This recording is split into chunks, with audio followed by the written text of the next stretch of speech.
तो अभी हम क्या पढ़ रहे हैं, रीजंस फॉर लेस फोकस, कि आज के टाइम में लोग फोकस नहीं कर पा रहे हैं, और फोकस नहीं कर पाने की वजह से क्या हो रहा है कि जो टास्क 10 मिनट में पूरा हो सकता है उसको 1 घंटे में पूरा कर रहे हैं, या फिर अगर सपोज अगर कोई टास्क कर भी रहे हैं तो टास्क के बीच में कुछ मिस्टेक्स हो जा रही है और उन मिस्टेक्स पे उनका ध्यान नहीं जा रहा है। उसकी वजह से क्या है, उसी टास्क को बार बार क्या कर रहे हैं, रिपीट कर रहे हैं, उसमें काफी ज्यादा टाइम जा रहा है। तो यदि आपके फोकस को इम्प्रूव कर दिया जाए तो वो 3-4 घंटे दिन के बच सकते हैं, और उन्हीं 3-4 घंटों को आप किसी और काम में यूटिलाइज कर सकते हैं।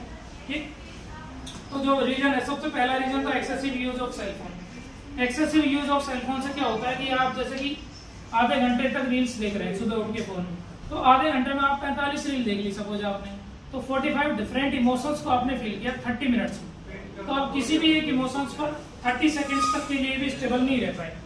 तो उसकी वजह से क्या हो रहा है कि आप डेली इस चीज की प्रैक्टिस कर रहे हो और अपने माइंड को ट्रेन कर रहे हो इस चीज के लिए कि आपका ब्रेन एक इमोशन पे रुके नहीं, बार बार शिफ्ट होता रहे। उसकी वजह से पूरे दिन में भी आप एक इमोशन पे स्टेबल हो नहीं पा रहे।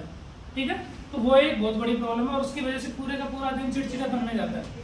तो अगर आप माइंड को पीस चाहते हैं तो आपको क्या करना चाहिए कि कम से कम मॉर्निंग के टाइम में फोन को यूज ना करें, एटलीस्ट दोपहर तक आप फोन को केवल उन्हीं कामों के लिए यूज करें जो आपके लिए जरूरी है। दोपहर के बाद आप ये सब कर सकते हैं। ठीक है, second thing is emotional unstability. अगर आप इमोशनली अनस्टेबल है तो भी आप फोकस नहीं कर सकते। सपोज अगर आपका किसी से झगड़ा हो जाए और 2 घंटे बाद में आपको पढ़ाई करनी थी, तो आप पढ़ाई नहीं कर पाओगे क्योंकि आप मेंटली स्टेबल नहीं। तो आपको इमोशनली स्टेबल भी होना है।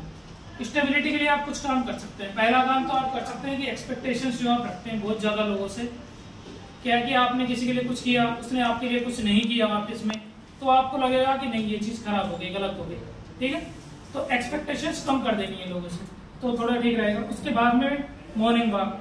अगर मैं कहूँ केवल एक टास्क जिससे कि आपकी पूरी की पूरी लाइफ को ट्रांसफॉर्म कर सकते हो तो वो केवल मॉर्निंग वॉक है।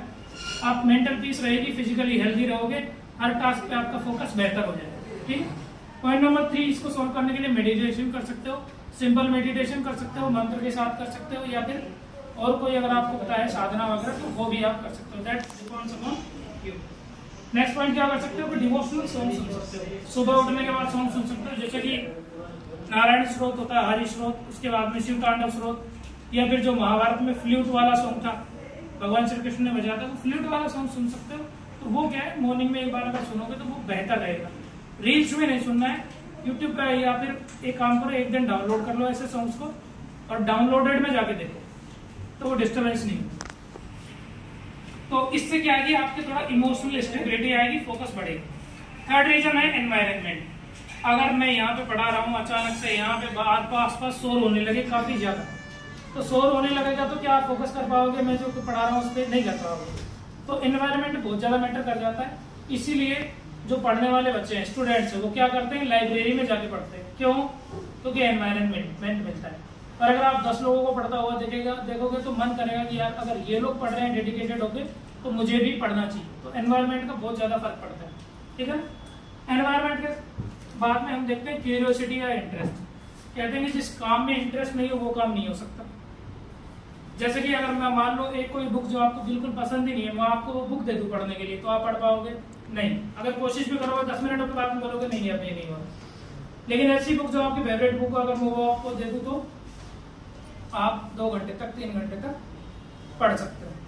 अगर मैं बोलूं किसी के सामने जाके स्पीच देनी है ऐसे टॉपिक में जो आपको पता ही नहीं है या फिर जिसमें आप इंटरेस्टेड नहीं हो, तो शायद ना बोल पाओ। लेकिन अगर बोले कि किसी एक ऐसे पर्सन से बात करनी है जो आपको पसंद करता है या आप उसको पसंद करते हो, तो उससे आप 2-3 घंटे तक बात कर सकते हो, पता ही नहीं चलेगा कि कब चला गया टाइम। तो इंटरेस्ट की बात है कि आपकी क्यूरियोसिटी किसी चीज में है कि नहीं। क्यूरियोसिटी का सबसे बड़ा इंपॉर्टेंट रोल होता है जब लोग 10th के बाद में सब्जेक्ट सेलेक्ट करते हैं। जिस चीज अगर आपने गलत सब्जेक्ट चूज कर लिया तो पूरा का पूरा करियर खराब। अगर सही चूज किया अपनी क्यूरियोसिटी के अकॉर्डिंग तो आप बहुत अच्छे से सफल हो सकते हैं। नेक्स्ट पॉइंट है नॉट प्रैक्टिसिंग फोकस। पहले के टाइम में क्या होता था, गुरुकुल हुआ करते थे, एक गुरु को फिक्स कर लेते थे बच्चे और वो उनको रोज क्या करते थे, दीपक देते थे, दीपक रखे उस पर फोकस करने की प्रैक्टिस करवाते थे। तो रोज रोज प्रैक्टिस करने से क्या होता है, फोकस करने की प्रैक्टिस हो जाती है। तो और आजकल हम लोग क्या कर रहे हैं, डिस्ट्रैक्शन की प्रैक्टिस करते हैं, रोज अपने आप को डिस्ट्रैक्ट कर रहे हैं 10 कामों में, तो हम उस चीज में अच्छे हो गए। ठीक है, तो अरस्तु ने एक बात कही है कि जो काम आप रिपीटेटिवली करते हो आप उसी चीज में परफेक्ट हो जाते हो। तो अगर हम डिस्ट्रैक्शन की प्रैक्टिस कर रहे हैं तो किसमें परफेक्ट हो जाएंगे? डिस्ट्रैक्शन में। और अगर फोकस की प्रैक्टिस कर रहे हैं तो फोकस में प्रैक्टिस हो जाएंगे। अब फोकस की प्रैक्टिस कैसे की जाए? एक तो मैंने बताया कि दीपक वाला जो होता था कि कुछ दूरी पे रखो, आंखों के सामने लगभग होना चाहिए, और 2-3 मिनट भी अगर आप फोकस कर सकते हो तो बहुत बड़ा इम्पैक्ट आपकी लाइफ में देखने को मिलेगा। दूसरा होता है फोकस ऑन वन टास्क। तो ये मल्टीटास्किंग वाला इश्यू है, वो बिल्कुल ठीक नहीं है। मल्टीटास्किंग नहीं होती। मल्टीटास्किंग का मतलब ये होता है एक टाइम पर एक टास्क करो, जब वो टास्क कंप्लीट हो जाए तो फिर दूसरा टास्क करो, उसके बाद में तीसरा। एक बार में 10 काम नहीं करना, वरना कोई भी काम ठीक से नहीं होगा। ठीक है, तो ये मल्टीटास्किंग होता है। तो ये कुछ रीजंस थे और कुछ क्या सॉल्यूशंस थे जो आप अपनी लाइफ में यूज करेंगे तो आपको बहुत ज्यादा बेनिफिट होगा। Thank you.